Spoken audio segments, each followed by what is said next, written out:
नमस्कार दोस्तों, एक बार फिर से स्वागत है आपका विद्यार्थी स्टडी यूट्यूब चैनल में। इस सीरीज में हम आपके लिए लेके आएंगे भारतीय संविधान से जुड़ी हुई कुछ महत्वपूर्ण प्रश्नोत्तरी जो कई एग्जाम में पूछी तो जाती है, लेकिन स्टूडेंट उन पर खासा ध्यान नहीं देते। तो बिना किसी देरी के उन प्रश्नोत्तरी को सॉल्व करेंगे। वीडियो प्रारंभ करते हैं। भारतीय संविधान की प्रस्तावना पर आधारित प्रश्नोत्तरी। प्रस्तावना से दोस्तों पहला क्वेश्चन है, निम्न में से कौन सा शब्द भारतीय संविधान की प्रस्तावना में नहीं लिया है? ए संप्रभु, बी समाजवादी, सी राष्ट्रनिरपेक्ष या डी लोकतांत्रिक। इनमें से कौन सा शब्द प्रस्तावना में नहीं लिखा है? हर क्वेश्चन को सोल्व करने के लिए आपसे 2 से 3 सेकंड मिलेंगे।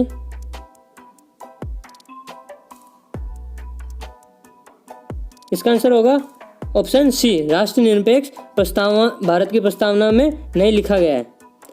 नेक्स्ट क्वेश्चन की तरफ बढ़ते हैं। निम्न में से कौन सा कथन सत्य नहीं है?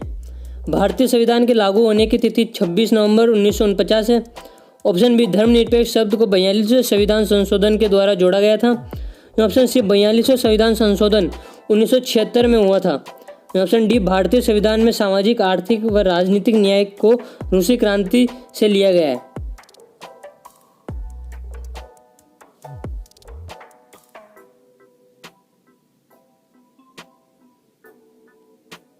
इसका आंसर दोस्तों ऑप्शन ए, भारतीय संविधान के लागू होने की तिथि 26 नवंबर 1949 नहीं है, ये 26 जनवरी 1949 है। बाकी तीनों ऑप्शन सही है। धर्मनिरपेक्ष शब्द को 42वें संविधान संशोधन के द्वारा जोड़ा गया था, ये भी एकदम सत्य वचन है दोस्तों। और 42वें संविधान संशोधन 1976 में हुआ था, ये भी बिल्कुल सत्य है।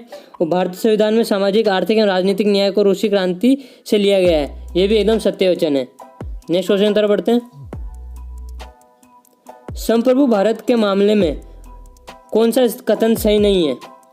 ऑप्शन है, भारत किसी देश पर निर्भर है। ऑप्शन बी, भारत किसी अन्य देश का उपनिवेश नहीं है।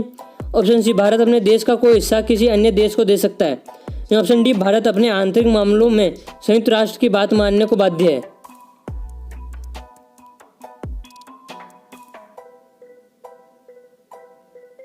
दोस्तों इसका आंसर होगा ऑप्शन डी, संप्रभु भारत के मामलों में भारत अपने आंतरिक मामलों में संयुक्त राष्ट्र की बात मानने को बाध्य है।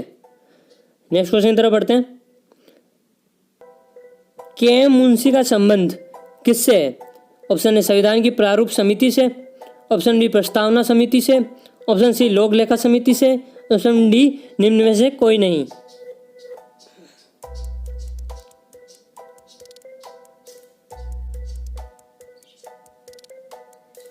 इसका आंसर होगा दोस्तों ऑप्शन ए, संविधान की प्रारूप समिति से के मुंशी का संबंध है। नेक्स्ट क्वेश्चन की तरफ बढ़ते हैं। बेरूबाड़ी मामला किस वर्ष से संबंधित है? Option A 1972, option B 1976, option C 1970, option D 1960।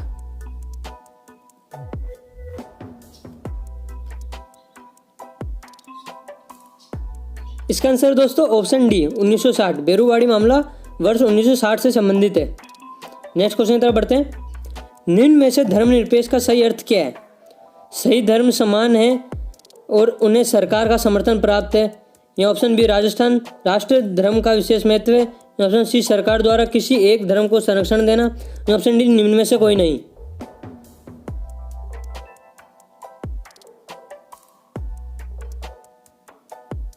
इसका आंसर होगा दोस्तों ऑप्शन ए, धर्मनिरपेक्ष का सही अर्थ सभी धर्म समान है और उन्हें सरकार का समर्थन प्राप्त है। नेक्स्ट क्वेश्चन की तरफ बढ़ते हैं। भारतीय संविधान में सामाजिक समता का क्या अर्थ है? ऑप्शन ए, अवसरों का अभाव। ऑप्शन बी, विषमता का अभाव। ऑप्शन सी, समाज के किसी भी वर्ग के लिए विशेषाधिकार की अनुपस्थिति। ऑप्शन डी, निम्न में से कोई नहीं।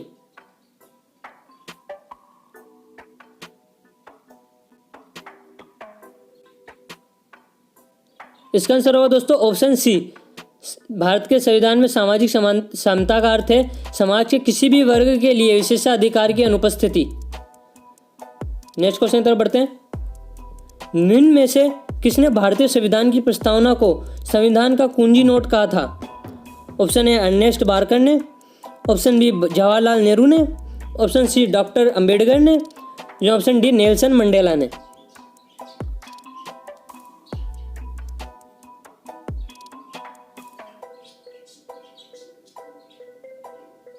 इसका आंसर दोस्तों ऑप्शन ए, संविधान का कुंजी नोट अर्नेस्ट बार्कर ने कहा था। नेक्स्ट क्वेश्चन है, निम्न में से कौन सा कथन सत्य है? बेरुबरी केस में सुप्रीम कोर्ट ने कहा था कि प्रस्तावना संविधान का भाग नहीं है। ये option B, Keshavananda Bharati case में सुप्रीम कोर्ट ने कहा था कि प्रस्तावना संविधान का भाग है। ये ऑप्शन सी, भारतीय संविधान की प्रस्तावना को कनाडा के संविधान से लिया गया है। ये ऑप्शन डी, निम्न में से कोई नहीं।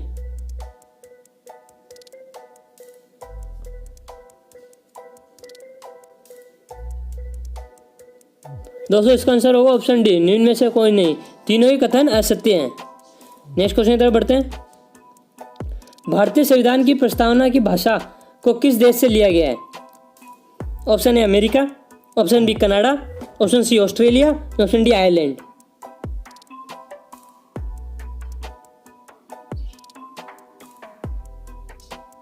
इसका आंसर होगा दोस्तों ऑप्शन सी ऑस्ट्रेलिया। प्रस्तावना की भाषा को ऑस्ट्रेलिया से लिया गया है। नेक्स्ट क्वेश्चन है, नेक्स्ट टॉपिक होगा दोस्तों अब जिसका जो क्वेश्चंस होंगे, भारत की राजनीति की संरचना से भारत में नागरिकता पर प्रश्नोत्तरी। पहले प्रस्तावना पे थे, अब भारत की नागरिकता पर प्रश्नोत्तरी है। इसका फर्स्ट क्वेश्चन होगा, अनुच्छेद 5 से लेकर अनुच्छेद 11 तक का संबंध किससे है? ऑप्शन ए संघ और राज्य क्षेत्रों से, ऑप्शन बी मौलिक अधिकार से, ऑप्शन सी नागरिकता से, ऑप्शन डी निम्न में से कोई नहीं।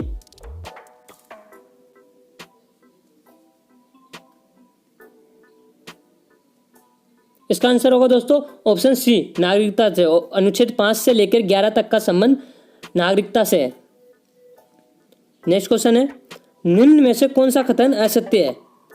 ए, भारत में नागरिक जन्म से या प्राकृतिक रूप से राष्ट्रपति बनने की योग्यता रखते हैं। ऑप्शन बी, अमेरिका में केवल जन्म से नागरिक ही राष्ट्रपति बन सकता है। ऑप्शन सी, भारत में नागरिकता अधिनियम 1955 लागू है।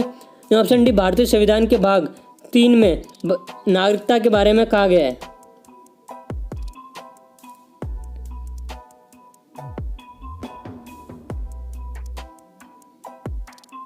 इसका आंसर होगा ऑप्शन डी, भारतीय संविधान के भाग 3 में नागरिकता के बारे में नहीं कहा गया है। यह कथन असत्य है। नेक्स्ट क्वेश्चन है, भारत में नागरिकता हासिल करने के लिए कौन सा तरीका वैध है? ऑप्शन ए जन्म से, ऑप्शन बी वंश के आधार पर, ऑप्शन सी क्षेत्र समाविष्टि के द्वारा, या ऑप्शन डी उपयुक्त सभी।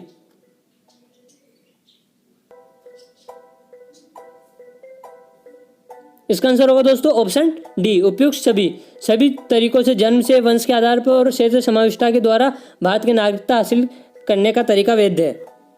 नेक्स्ट क्वेश्चन की तरफ, निम्न में से कौन सा कथन गलत है? ए, भारत में एकल नागरिकता का प्रबंध है। बी, भारत में केंद्र और राज्यों की नागरिकता का अलग अलग होती है। ऑप्शन सी, भारत में एकल नागरिकता ब्रिटेन के संविधान से ली गई है। ऑप्शन डी, एक व्यक्ति जन्म से भारतीय माना जाएगा यदि वह यहाँ उसके माता पिता विभाजित भारत में पैदा हुए हो।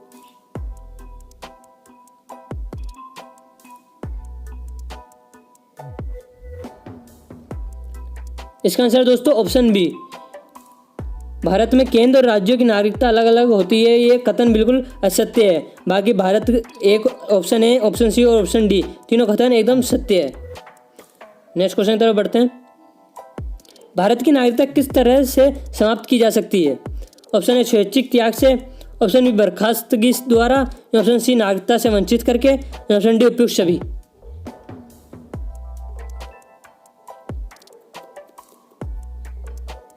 इसका आंसर होगा दोस्तों ऑप्शन डी, सभी तरीकों से भारत की नागरिकता को बर्खास्त किया जा सकता है, समाप्त की जा सकती है। नेक्स्ट क्वेश्चन है, प्रवासी भारतीय नागरिक किसे कहते हैं? ऑप्शन है नागरिकता अधिनियम 1955 के प्रवासी भारतीय नागरिक के रूप में दर्ज कोई व्यक्ति। ऑप्शन बी, गृह मंत्रालय द्वारा 2002 के बाद से PIO कार्ड धारक के रूप में दर्ज कोई व्यक्ति। ऑप्शन सी, एक विदेशी नागरिक जो कि 26 जनवरी 1950 को भारत का नागरिक होने की योग्यता रखता हो। ऑप्शन डी, ए और सी दोनों।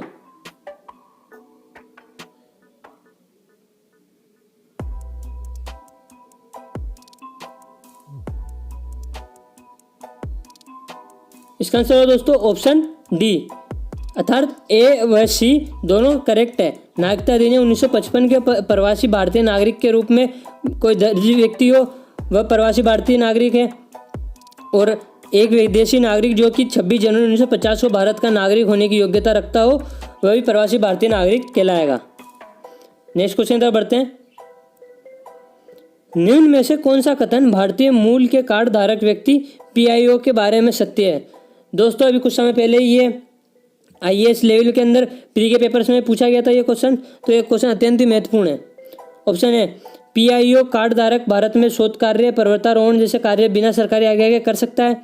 ये ऑप्शन बी, यदि पीआईओ कार्ड धारक 7 वर्षों से भारत में रह रहा है तो उसे आवेदन करने पर भारत की नागरिकता मिल सकती है।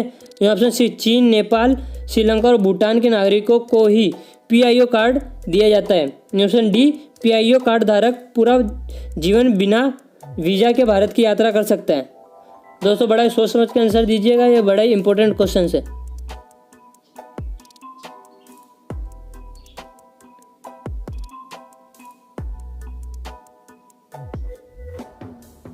तो दोस्तों इसका आंसर होगा ऑप्शन बी, भारतीय मूल के कार्ड धारक के व्यक्ति के लिए जो कथन सत्य है इसमें से वह यह है कि यदि पीआईओ कार्ड धारक 7 वर्षों से भारत में रह रहा है तो उसे भारत की नागरिकता मिल सकती है आवेदन करने के पर। नेक्स्ट क्वेश्चन है ओसीआई कार्ड धारक के बारे में कौन सा कथन सही नहीं है? ऑप्शन है ओसीआई कार्ड धारक को राजनीतिक अधिकारों की समानता होती है। ऑप्शन बी, उसे भारत में रहने के लिए स्थानीय पुलिस के रजिस्ट्रेशन से छूट मिलती है। ऑप्शन सी, वह पूरा जीवन बिना वीजा के भारत की यात्रा कर सकता है। Option D, OCI card Pakistan एवं बांग्लादेश के नागरिकों को छोड़कर सभी को दिया जाता है।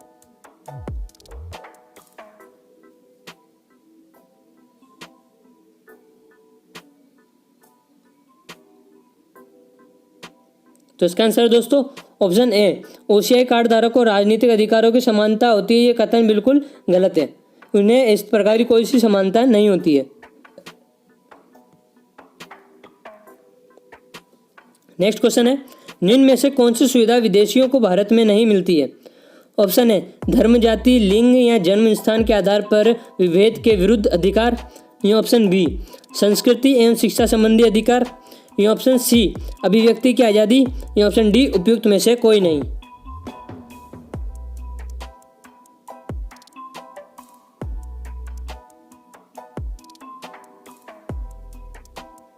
इसका आंसर होगा दोस्तों ऑप्शन डी, उपयुक्त में से कोई नहीं। इन सब सुविधाओं में से विदेशियों को भारत में नहीं मिलती है। नेक्स्ट क्वेश्चन है निम्न में से कौन सा सुमेलित नहीं है? ऑप्शन है अनुच्छेद 5 संविधान को लागू होने के समय स्वतंत्रता। ऑप्शन बी, अनुच्छेद 8 भारतीय मूल के ऐसे लोगों की नागरिकता जो भारत के बाहर निवास कर रहे हैं। ये ऑप्शन सी, अनुच्छेद 7 में संसद द्वारा कानून बनाकर नागरिकता अधिकारों का नियमन। ये ऑप्शन डी, अनुच्छेद 10 में नागरिकता अधिकारों की निरंतरता। दोस्तों ये काफ़ी 2-3-4 एग्जाम्स में अभी लेटेस्ट पूछा जा चुका है, इसलिए आने वाले एग्जामों में भी अत्यंत महत्वपूर्ण साबित होगा।